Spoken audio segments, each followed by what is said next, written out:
So what we're doing here today is measuring the light intensity and fall off from a Gemini 2x1 hard in a traditional set of silks. So we've gridded the floor, starting in the middle here, going out 10 feet each way, so we can then take a measurement at each intersection of the grid on the floor to get some precise details in terms of how the light falls away.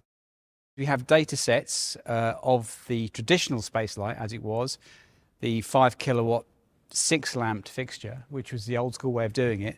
We have the same data set measured exactly the same way from years gone by. And so it will allow us to do a direct comparison from one fixture to the next.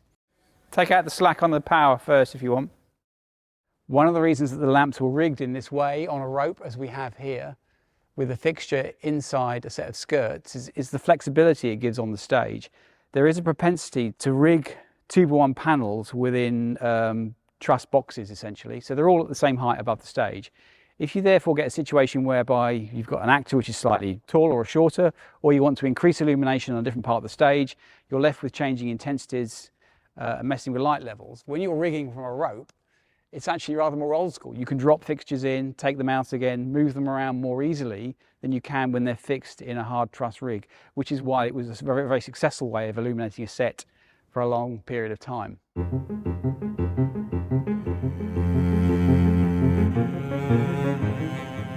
So it's a direct comparison with the incandescent fixture. The Gemini 2x1 hard will be running at 3200 Kelvin and full intensity.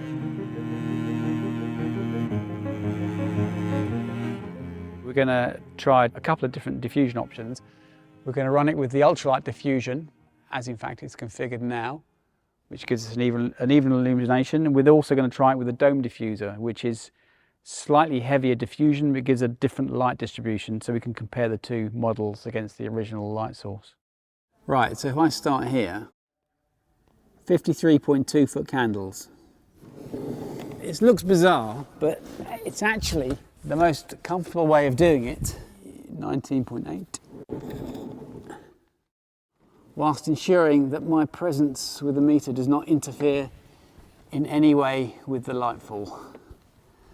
So bonkers as it looks, it's the most accurate methodology.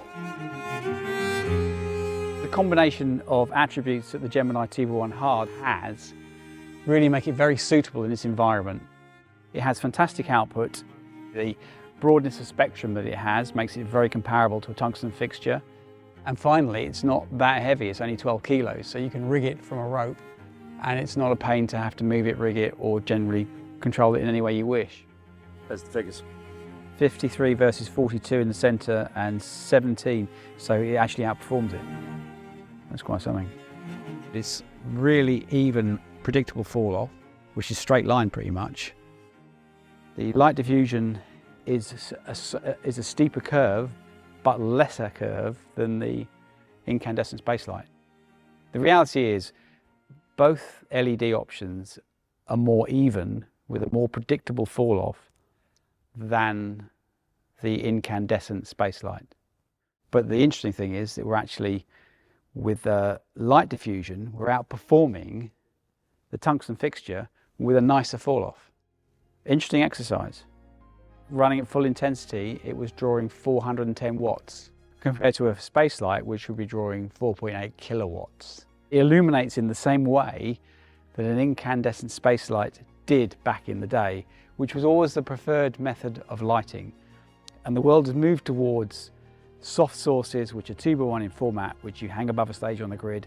And perhaps now you can go back to a methodology which was always favoured in the past, but using a modern light source.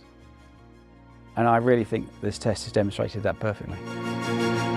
One is one. It's more even, isn't it? Yeah, but that's a story in itself. It is a story in itself, actually, because if you think about